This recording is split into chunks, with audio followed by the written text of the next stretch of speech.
Alright, should be, yep, there's the file, we are recording. Another chapter down.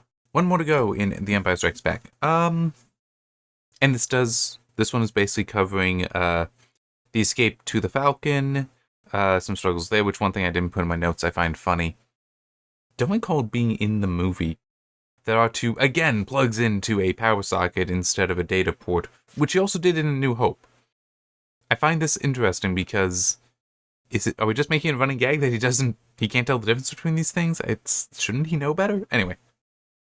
But we have that. We also have effectively the whole of the Luke Vader fight. There was a little bit at the end of the previous chapter, but like very little, just like the initial contact. Overall, I will say I really did like the fight in the book. I do think it was actually done quite nicely, quite well. And I'm probably going to focus most on that, so I want to get to the other points first. One was something inconsistent that I noticed that actually annoys me. So Lando frees the Falcon crew, or remains of that. So Leia, Chewie, and 3PO is on Chewie's back. And I think R2 has spotted them by this point and is trying to catch up. And then he's using his Cloud City security force to capture the stormtroopers and free them. Now, one thing important here is it does specifically say that the weapons that they take from the stormtroopers, they hand to Leia and Lando. So they are armed with stormtrooper weapons. The reason why this matters is because later on, when they're trying to rescue Han on that landing platform, and stormtroopers are starting to fire at them, so they're firing back, and it does describe as green and red flashes going back and forth. They're all the same weapon type. Shouldn't they all have the same color? Yeah, I just, it is an inconsistency. You gotta explain it. There was something else. Oh yeah, I do like how it's actually handled in the movie a little bit better, where he's just going silently, passively, instead of they get there and then just yells out a command, and it's like, I mean, this is a lot more subtle.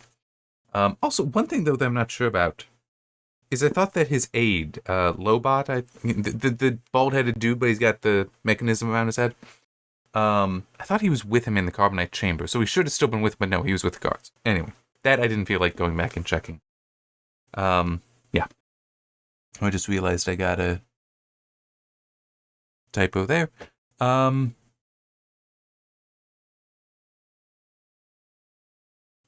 Yeah. So the rest of my notes, I just read through them, concern the battle, the Luke and Vader battle. Okay. One quick thing that I will add before that: at the end, they don't rescue, and this could just be a practical thing for the movie. Also, I think it's a bit extreme that Luke actually is. The weather vane that he's holding on to breaks, and he is falling when the Falcon comes in. So they actually have to dive down to catch him. That would be much harder to do in a movie.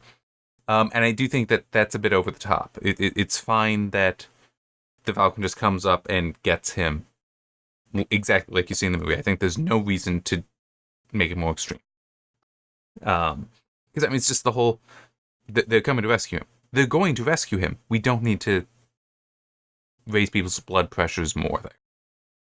And they're already being chased by TIE fighters, so seriously, you don't need more. Okay. So,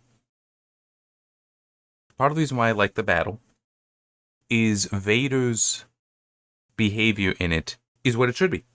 What's up here. Because he is being very calm, and he's talking. He is talking to Luke, constantly trying to taunt him. And he's doing so, it says, calmly. It's like, that's exactly what it should be doing. Because Vader is supposed to be very dominant. And is a villain. But it's that dominance. Well, even if he is struggling, Vader should know to maintain a calm voice, because it will continue to throw off Luke. Because it's going to make him think, wait, am I actually pushing him back? Luke is kind of not really thinking about that. It does describe that Luke is pushing him back. is pushing Vader back, which I doubt is actually true. It seems most likely to me that Vader is actually allowing himself to be pushed back, is letting Luke gain ground. Because Vader's interest is in manipulating Luke, not so much in defeating him. But when he does strike, I don't doubt he is actually the whole, as I was saying in the previous video, lethal intent. I do not doubt that Vader does have that here, and that he might not be always intending to arm, but it's not to, sorry, he might not always be intending to hurt Luke, but he is certainly going to attack him. Although, I guess it could also be a lot of it just the play back and forth. Like, not play back and forth, but that he's mainly just manipulating Luke, trying to push it away and all that. But still, Vader, I really like how Vader was written there. There's one moment in it, though, that I do find a little curious. Vader does refer to him as Ben Kenobi at one point. But when did he learn this alias? Because I want to say that how the prequel trilogy sets it up, so I don't know when this would become canon, though, is he only took on the Ben name when on Tatooine, which Vader would not know about. So yes, Vader should not refer to him as Ben, but he does. But it is, if we ignore the prequel trilogy a little bit and just accept that Ben is like just an old nickname for Obi-Wan, because it is shorter, it is easier to say, then because Obi-Wan and Anakin would have known each other for a while, that Anakin wouldn't know that name for him. And it may not have been a common name, so him taking it on Tatooine and everybody knowing him as Ben might not get people to realize, oh, this is Obi-Wan. But it still could be a name that does predate Tatooine. But it is the whole, I don't think, well, maybe in the books, but I don't think in the movies Anakin ever refers to him as Ben. And actually I do want to include the, because I like the sentence where he refers to him as Ben. I do actually kind of like this because it is a good example of his taunting. Ben has taught you well. You've controlled your fear. Now release your anger. I destroyed your family. Take your revenge. I mean, he is trying to push Luke to give in to the dark side. He's trying to tempt him into that. And it's very reasonable that, from Vader's point of view, even if Luke tries, he's probably going to survive. He might be like, I am that powerful. All right? You can come at me as hard as you want. I am still going to be able to swat you away. You're not going to actually be able to kill me. And the funny thing is, later it does actually say that Luke does stab him, piercing the armor and hitting flesh. And Vader just keeps coming.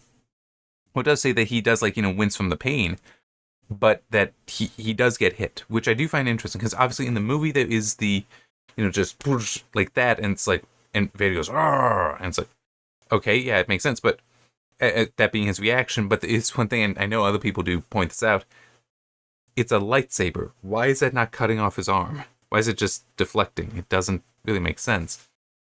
But I think a way we might be able to interpret it is, the idea is, no, Luke does strike him and does do that damage.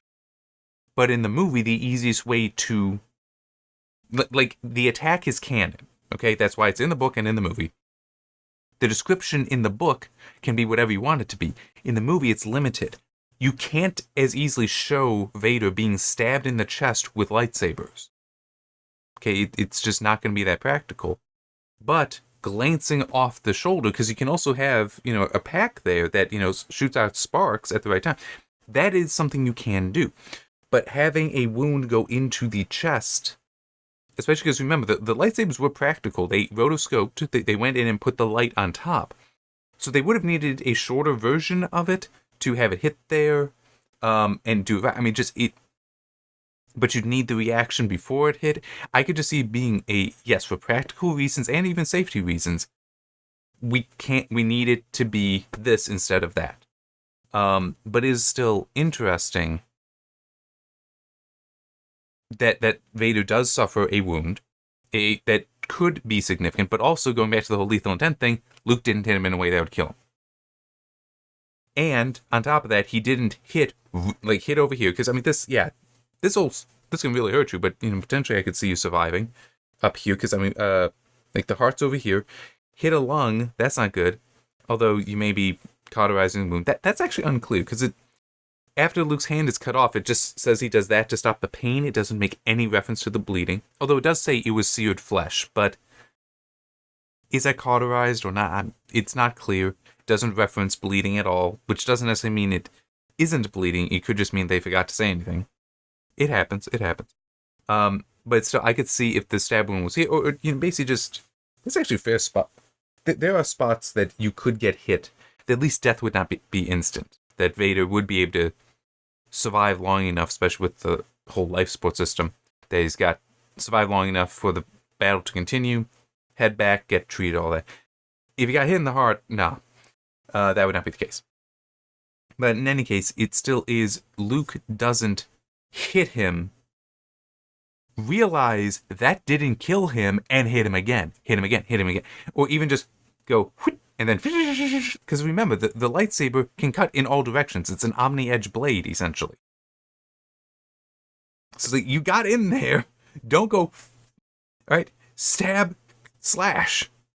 But he doesn't. So I'm going to continue hitting on this point that I don't think Luke has lethal intent yet. He doesn't really attack to kill. And that is a problem. But one thing that occurs to me as I'm saying this now, it might also help with who the character ends up being in Return of the Jedi. Because at that point, he is supposed to be a Jedi Knight. So at that point, and it's also what he learns from this battle, which I've been talking up for a while, and now we do get it. And boy, I got more to talk about, trust me. Like him achieving lethal intent, I think I was even saying 2 videos ago, that could come from this battle. Oh, yes, I did say it 2 ago, and I also repeated that in the last one. I do think that it is reasonable that we can expect in Return of the Jedi. Now he has that lethal intent. He's figured that out.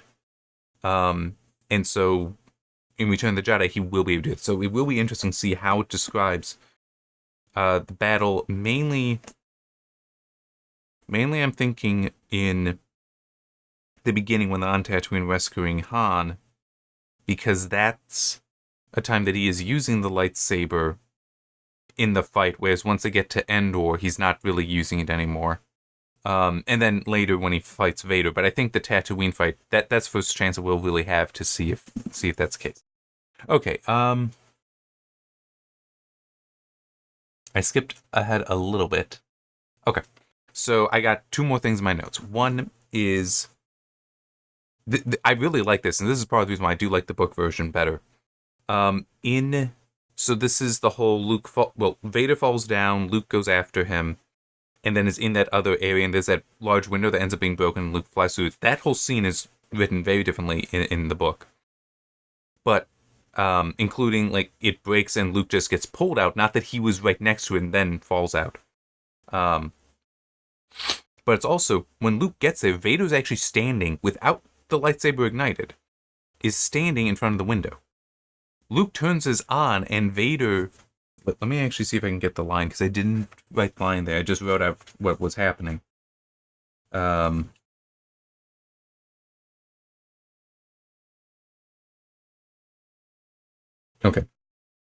The Dark Lord's only weapon, in fact, was his tempting voice. Attack, he goaded the young Jedi. Destroy me. Confused by Vader's ploy, Luke hesitated. Only by taking your revenge can you save yourself. Okay, yeah. Luke stood locked in place. Should he act on Vader's words and thus use the Force as a tool of revenge? Although it's not clear he would be using the Force, just saying. Or should he step away from this battle now, hoping for another chance to fight Vader when he had gained better control over his own emotion? Just to be clear, that is what that's referencing. No. How could he delay the opportunity to destroy this evil being? Here was his chance now, and he must not delay. There might never again be such an opportunity, and so he chooses to attack. This is a good scene, and I like how that's written. It could be written better. I think very slightly. Like just, not just having the thoughts, but maybe a little bit of him actually, like, adjusting his position. Like, a little bit there, but a lot of it, no. Good. Because you're seeing this temptation here for Luke to attack, and the reasoning there and he is considering leaving. That thought has occurred to him. He just turns around and leaves. But instead, he does choose to attack because he justifies that Vader's evil. I have to destroy this evil. I have the opportunity to do so now. I must take advantage of it. Is this necessarily the dark side? I'm actually not sure. On its own, I don't think it necessarily does that. I mean, there is the aspect of him, because Vader is a great evil, does make some sense, but Vader's also unarmed at the moment, at least for what Luke sees. In the movie, when all the stuff starts flying at Luke, hitting him, Vader's doing that. That is actually what happens. Luke goes in for the attack, and Vader starts using the Force to attack him, and is quite effective. It even refers to Luke being bloodied, which is not the case in the movie. But still, Luke is technically attacking somebody who's defenseless, which is a problem. So I can see that tainting him such that he may be more susceptible to the dark side. But I think that it is not on its own necessarily yes, he is. If he does this, he is turned to the dark side. It's not like at this moment it happens, but it could set up that he will. But it's also, again, Vader is dominant here. He knows, even if Luke attacks, I have the Force. Crush him. I mean, it's like he's got this. So it is just, again, Vader is up here. Luke isn't up there yet. He doesn't have the knowledge or experience or the training to be up there yet. Vader is, and he is playing him, manipulating. It is so well done. And I do think it's better than the movie. I do. I'm just... I do want to stop and do one thing. Just like I did in, not the previous one, the one before. Luke, let's consider if Luke were to make the choice actually to leave. He wouldn't find out about Vader being his father, at least not here, not from Vader. At best, he'd learn from Kenobi and Yoda as like completing your training kind of thing. I'm just trying to think, if Luke walked away now, what would happen? Well, one of two things. One is he either would get away, be able to get back to his X-Wing or to the Falcon, and then leave with the Rebels, but ultimately return to Dagobah soon, because he's uninjured. Return to Dagobah, continue his training, and things will be good, but he won't necessarily be as seasoned yet. Because he won't have suffered the breaking that then allows him to rebuild better. So I'm not sure if he would be as effective later on. And also there's the whole, yes, if he is told, he would need to be told by Kenobi and Yoda before confronting Vader for the last time. That would need to happen, but you wouldn't have the connection between Vader and Luke anymore. Because Luke, even if Luke knows, that's my dad, he doesn't know Vader's aware. I mean, technically he doesn't. There's no reason for him to know that for certain.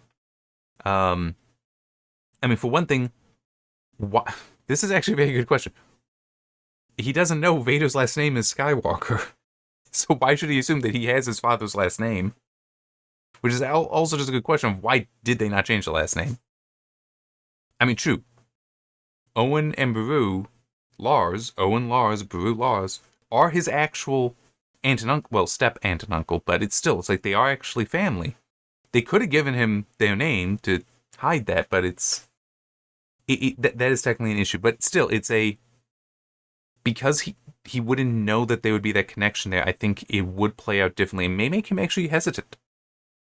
You know, just the whole, how do I know for certain? Whereas when Vader says it, then yeah. So that's one possibility. And I don't think Vader's redemption would be possible, which is so critical in Return of the Jedi. I don't think it would, and Luke's desiring his redemption, I don't think it would have been possible without Luke knowing that Vader knows, without the two of them both knowing. Yeah, I mean, that I don't think that would be possible.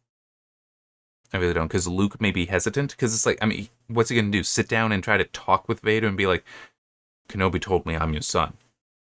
And what would Vader's response be? I know. And then what? I mean, it's like, how does that conversation go forward at all? How does the interaction go forward at all? So you can get to the redemption. Or Vader would go, what?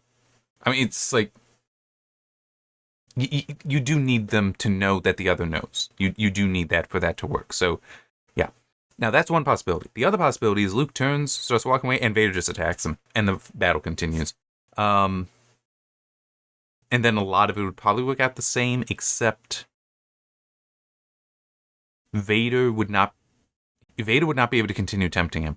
Because that would be the same kind of refusal as Luke letting go and falling ostensibly to his death, to be like, no, I'm not joining you, Father. So yeah, no, Vader would need then to break him further, which I'm not sure exactly what he could do, like what he could say to achieve that, or he'd have to kill him. And I think it's safe to say there is no way Luke would survive. Luke is strong, but Vader is stronger. Luke has stamina, Vader has more. I mean, there is no competition between them at this moment. So yeah, it is actually one of those funny things where Luke has to go through that reasoning that if he succeeded, would have actually, as I said, taint him towards the dark side. I don't think it would turn him necessarily, but the taint would be there because he killed an unarmed, very evil guy, but unarmed person. Although I will grant, there's a part of me, just separately, there's a part of me that's like, I mean, you got the lightsaber. If you can't expect, I mean, okay, you have the lightsaber in the Star Wars universe. If you can't expect that the wounds are cauterized so they won't be immediately life-threatening, it kind of seems reasonable. Well, I'm just going to cut off your arms and legs. And it's like, but you're mutilating me. It's like, dude, we give people robotic arms and legs all the time. We've been doing that for years and years and years. Seriously. I mean, yes, it is mutilation, but grand scheme of things, you're a bad guy. I cut those off. Makes it so we can arrest you and all that. I mean, it's kind of balanced out, doesn't it? I mean, it's, don't get me wrong, mutilation is bad, but it's still, it's like, I can see the explanation here where it's like, you're not really that good a guy, but hey, you're the hero still. Yeah. Okay. Can wrap this up pretty soon. Wait, no. Is it? Is it? Okay. Yes, it is. Okay. So, just to be clear, it's up here when it's, no, I am your father. It's down here that I'm reading, because this is when we actually get to Luke's, like, internal monologue on this, or rather the narration talking about Luke's internal monologue. Actually, no, here, I'll give you the bit above, which is, I think, it's very nearly word for word what's in the movie. Luke, you can destroy the Emperor. He has foreseen this. It is your destiny. Join me, and together we can rule the galaxy as father and son. Come with me. It is the only way. Because it's like the whole Luke is on the edge of falling. But one thing that is interesting is that he has foreseen this. It is your destiny. It's like, well, technically it's not for how Return of the Jedi. Like, Vader's redemption includes him killing that. Anyway, Luke's mind whirled with those words. Everything was finally beginning to coalesce in his brain. Or was it? He wondered if Vader were telling him the truth.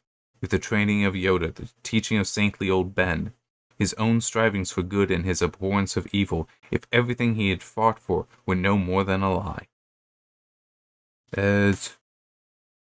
He didn't want to believe Vader, tried convincing himself that it was Vader who lied to him, but somehow he could feel the truth in the Dark Lord's words. But if Darth Vader did speak the truth, why, he wondered, had Ben Kenobi lied to him? Why? His mind screamed louder than any wind that the Dark Lord could ever summon against him. The answers no longer seemed to matter. His father. I mean, it's like, this is... I do think it could be written better, but like changing the words, not the substance of this. This is good. I like this, because this is very important stuff. And it's something you cannot get in a movie. You really can't, because you cannot convey that in words. You can't convey the shape of these feelings and such without the words written on the page here. And that's not an option in a movie. Yeah, it's just... And then this is, with the calmness that Ben himself and Yoda, the Jedi Master, had taught him, Luke Skywalker made perhaps what might be his final decision of all. Never, Luke shouted as he stepped out into the empty abyss beneath him. For all its unperceived depth, Luke might have been falling into another galaxy. I mean, it's... I don't think he needed to shout it. Oh, and also the reference to the, than any wind the Dark Lord could ever summon against him.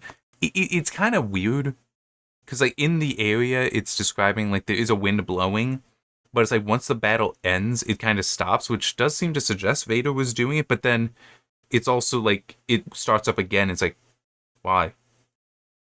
So it's unclear if that wind was actually Vader or not, but anyhow. But yeah, I mean, this is good, him having to, he's really thinking about it, he is having this emotional break, because he's so confused. Yoda and Ben, and it is interesting, he does acknowledge that Yoda would know. So it's, because, I mean, technically, it's reasonable that Yoda wouldn't. Technically, it is. Ben had to know, because he does say he trained Vader, and he trained Luke's father.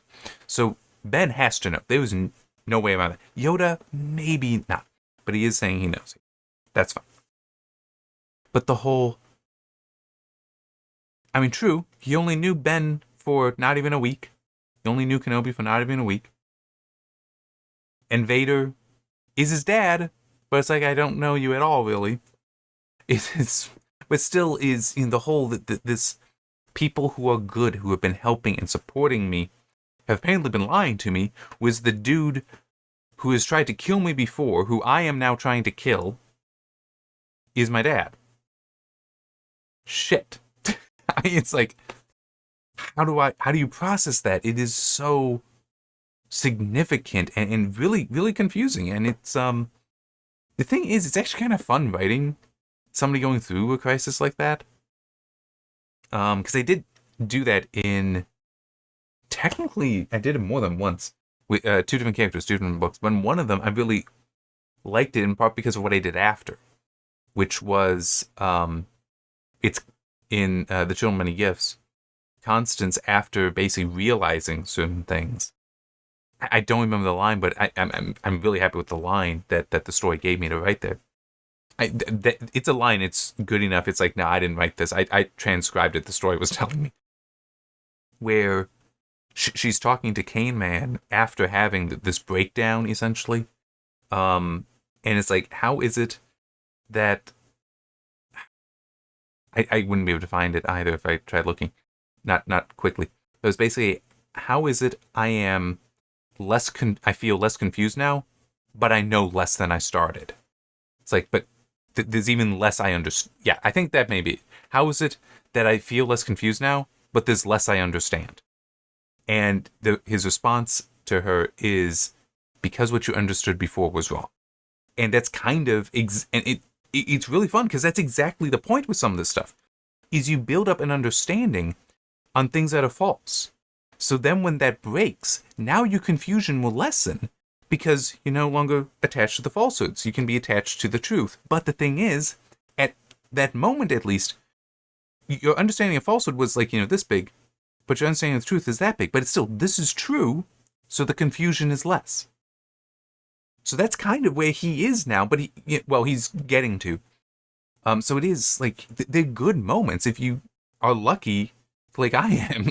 Like I said, I transcribed, it was transcription at that point. The story was telling me what to write, and I think it did a good job telling me what to write. And here, I think that it does a good job of him thinking through what this means and the impact. There is one thing about it, though, that does bother me a little bit. The teaching of the saintly old Ben, his own strivings for good and his abhorrence of evil. Luke technically has not been shown with any abhorrence of evil. I mean, not to say he likes it. He doesn't like it, no. But it's not really been shown in this that he is going after evil, that he's fighting evil because evil is wrong and needs to be defeated. And even in A New Hope, that wasn't the case either. He basically started. I mean, he first denied the quest. That's basic hero's journey stuff. But then he accepts it because he's running away. And I point that out in those videos. He was running away from his family being from his family being killed. It's like, I have nothing left here. He's running away. He didn't care where he was going. Obi-Wan gave him somewhere to go. I'm going with you. And it's like that's it. He was running away. And then everything it was the adventure. Everything was getting caught up. He was getting caught up in it. That speech impediment comes out sometimes, man, I tell you. But he's just in the adventure, and in an adventure that he's always basically dreamed about. But then it's like, he isn't really doing this out of abhorrence of evil. I mean, even, going back much earlier with his conversation with Biggs, he isn't like I'll join the rebels too right now because the Empire is so bad. And he also isn't like, you're with the rebels? I'm saying, there's no shock there. It's very absent. It's in A New Hope, in many ways, he is neutral. He's just continuing on the adventure that has been laid before him. He's following a path, but it's not necessarily a path he chose for the reason of destroying evil. So with this, it's kind of the same thing. I mean, yes, there is also technically, he did just have that whole thing about how, yes, I must destroy the evil, but there is technically the whole wrapped around, yeah, but he also wants revenge. He hates the guy. He's angry. So I don't want to just say, oh, well, that's the abhorrence of evil that he's talking about. It's like, not quite. So, yeah, it's... I'm trying to think of a good way to put it. I don't necessarily have a problem with characters who... Because I do actually have one mainly, I want to say, who don't necessarily act against evil. That's not necessarily their interest. They will choose to do things that would stop evil. They're not in favor of evil, but they might not always choose to go against it. Just they would be inactive then. They're not going to help it, but they would be inactive. And I don't see anything wrong with those characters if there's a good reason for it and it makes sense. And the idea of characters that, no, they do have a legitimate abhorrence of evil, and that is why they do things. That is what the motivation is. That's not what we got from Luke. I mean, there's even... You could almost argue that he could have, after A New Hope, decided to leave the Rebels. And it would be like, people don't know who I am. I want to go back to Tatooine. I want to go back home. I still need to bury my family. And just be out from the Rebels. He technically could have done that. No one would necessarily think less of him. They would want him, but no one would necessarily think less of him. So, I mean, it is just... I'm sorry, but it's not clear that he has a motivation of abhorrence of evil. Beyond just it being said. His actions haven't really established that. And the whole, yes, he's training to be a Jedi Knight, but as even Yoda points out, he's not ready. He's still too emotional. He's not in control of that. So can you say that he is choosing to become a knight to fight evil, or is he choosing to become a knight so he's strong enough to kill Vader, or just because he can? The motivation there is not necessarily for defeating evil. Okay, because it kind of goes back also a few chapters with the whole Yoda and Ben telling him, don't go. Because that puts you in too much risk right now.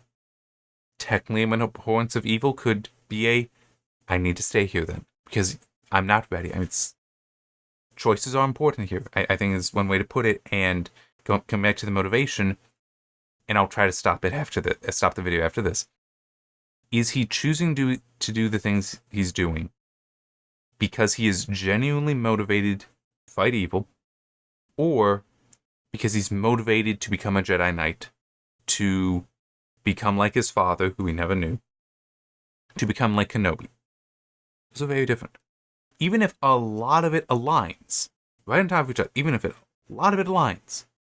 The motivation being different is crucial. And it could be different. So, as I said, we've been seeing things said that he hates evil, that he wants to be a knight to fight evil. But it still is, that can be lip service, and everything over here, that's just what other people expect of him, what he thinks he should be doing because that's what other people have done that he respects. It might all actually be this motivation. Which is the way Return of the Jedi is going to be interesting. And also this fight. Because that Luke being faced by that his father is in fact this great evil. That right there is gonna that will break him also with the motivation. Because if it is Kenobi did fight Vader. So he emulating Kenobi, finishing the fight, getting vengeance, boom. But Vader isn't Kenobi's father. So now he has to actually make that choice. Am I going to kill my father to destroy the evil or not? I abhor evil, but this is my father. What do I do? And in truth, we find he wants to try to redeem his father. He wants to try to bring him back. Which is, in a way, still a even higher level of abhorrence of evil. That you're willing to put such great risk in yourself, not to destroy the evil, but defeat it. Because that's the difference there. There truly is a difference. Because destroying evil would be kill Vader, kill the Emperor. But destruction, depending on your motivations there, can be itself an evil act. I don't think we need to say that would be the case for Luke. And emphasis on need to be the case.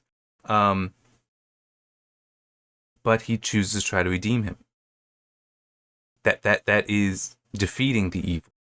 And is much more difficult, but is more so the whole what you do when you abhor evil. So Return of the Jedi is going to be interesting to see how some of this goes, but it is that whole, now he has to choose what he is doing. He's not just following something, he has to choose, because it is so connected to him now.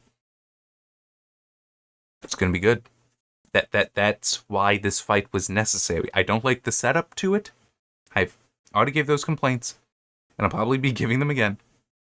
Don't like the setup to it, but that's why this fight was necessary, because Luke needed to go through all that. He needed to. And it was done well in this book. Okay, it was done well in this chapter.